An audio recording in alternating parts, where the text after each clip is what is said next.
आज ही Doubtnut app download करें। Doubtnut पर अपने सभी गणित, रसायन विज्ञान, भौतिक विज्ञान और जीव विज्ञान के डाउट्स का करो सफाया। बस प्रश्न की फोटो खींचो, एक ही प्रश्न को क्रॉप करो और तुरंत वीडियो सोल्यूशन पाओ। अभी डाउनलोड करें।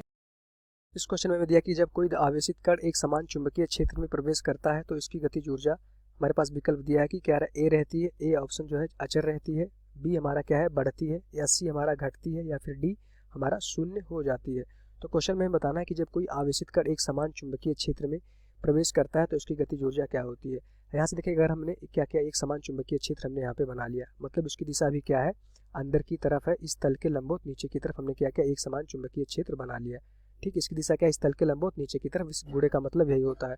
अब क्वेश्चन में हमसे कहा जा रहा है कि एक समान आवेशित कण, मान लेते हैं हमारे पास एक कोई आवेशित कण था जिस पे आवेश क्या था, क्यू था। ठीक, अब एक समान वेग से इस एक समान चुंबकीय क्षेत्र में लंबवत गति करना स्टार्ट कर देता है। मतलब कि जो हमारा वेग है और ये चुंबकीय क्षेत्र दोनों एक दूसरे के क्या है, लंबवत दिशा में है, तो इस पर एक बल काम करेगा। बल हमारा क्या होगा, इस दोनों के जो हमारा बल लगता है, कोई भी आवेशित कण एक समान चुंबकीय क्षेत्र में क्षेत्र के लंबवत गति करता है, उस पर बल जो लगता है हमारा q v cross B Lorentz बल के बराबर होता है। यही इसको हम लॉरेंज बल कहते हैं, क्यू वी क्रॉस बी। इस बल की दिशा क्या होती है, वी और चुंबकीय क्षेत्र के बीच लंबवत दिशा में होती है। तो यहाँ से देखेंगे अभी बल हमारा क्या हो जाएगा, वी और चुंबकीय क्षेत्र के लंबवत दिशा में ऊपर की तरफ हमारा बल आ जाएगा। तो हम देख पा रहे हैं कि जैसे ही बल ऊपर की तरफ लगेगा, वेग हमारा क्या है, वी है, वेग हमारा क्या है, एक समान है। ठीक, एक समान वेग है, वेग हमारा नियत है, बल ऊपर की तरफ लग रहा है। अब हमें पता है कोई भी वस्तु एक समान वेग से अगर गति कर रही है, वी से, उस पर बल ऊपर की तरफ लगता है, तो कौन सा गति करवाने लगता है, वो वृत्ताकार गति करवाने लगता है। ये बल जो हमारा क्या करेगा, वृत्ताकार गति करवाने लगेगा। तो यहाँ से देखेंगे वस्तु हमारी क्या हो जाएगी, इस वृत्ताकार पथ पे गति करना स्टार्ट कर देगी। ठीक, जैसे ही वस्तु हमारा वृत्ताकार पथ पे गति करवाना स्टार्ट कर देगी, तो हम देखेंगे कि वस्तु का जो वेग है, अभी भी वस्तु का वेग तो नियत है, जो हमारा बल होगा केंद्र की तरफ लगेगा, तो वस्तु इस वृत्ताकार पथ पे गति करना स्टार्ट कर देगा। तो कभी वस्तु यहाँ पहुँच जाएगा। अब जैसे ही वस्तु हमारा यहाँ पहुँचेगा, देखेंगे वेग हमारा यहाँ पहुँच गया। फिर जैसे कभी वस्तु यहाँ पहुँचेगा तो वेग हमारा इस दिशा में रहेगा। हम देख पा रहे हैं वेग का जो परिमाण है वो तो नियत है, पर वेग की दिशा लगातार बदल रही है। चूंकि ये वस्तु क्या कर रहा है, वृत्ताकार पथ पर गति कर रहा है, तो यह बल हमारा उसको वृत्ताकार पथ पे गति करवा रहा है। तो देखेंगे कि वस्तु का वेग लगातार क्या हो रहा है, बदल रहा है, पर वस्तु का जो परिमाण है या फिर चाल है वो लगातार नियत रही। मान लेते हैं कि वेग अभी था 10 मीटर प्रति सेकंड, तो यहाँ से देखेंगे वेग हमेशा 10 मीटर प्रति सेकंड ही रहेगा, वेग में कोई भी परिवर्तन नहीं होगा, 10 मीटर प्रति सेकंड ही रहने वाला है। और उस पर आवेश में भी कोई परिवर्तन नहीं होगा। सिर्फ क्या बदल रहा है, यहाँ से हम देख रहे हैं वेग की दिशा लगातार बदल रही है, तो इसकी वजह से हमारा वेग क्या हो रहा है, बदल रहा है, पर चाल, वस्तु की चाल क्या है, नियत है। तभी क्वेश्चन में कहा जा रहा है कि कण एक समान चुंबकीय क्षेत्र में प्रवेश करता है तो इसकी गतिज ऊर्जा हमें बतानी है। अब जैसा कि हमें पता है कोई भी गतिज ऊर्जा क्या होती है, गतिज ऊर्जा का अगर हम फार्मूला देखें तो होता है हाफ यम वी स्क्वायर।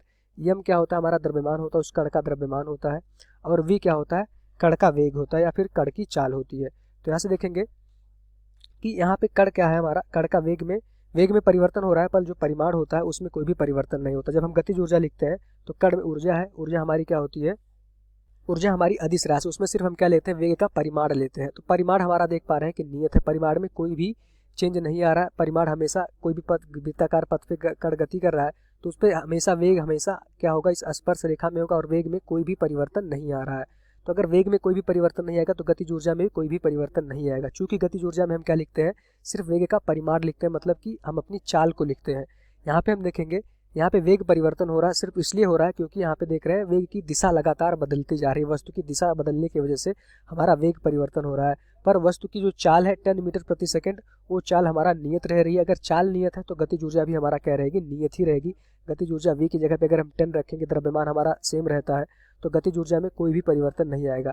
तो ऐसे गतिज ऊर्जा भी हमारा नियत रहेगी। अगर कोई कण एक समान चुंबकीय क्षेत्र में चुंबकीय क्षेत्र के लंबवत गति करता है तो उस पर गतिज ऊर्जा क्या रहेगी, हमारा नियत रहेगी, मतलब अचर रहेगी। गतिज ऊर्जा ना बढ़ेगी ना घटेगी और ना ही शून्य रहेगी। अगर वो गति कर रहा है तो उसका वेग कुछ ना कुछ जरूर होगा, तो गतिज ऊर्जा शून्य भी नहीं होगी।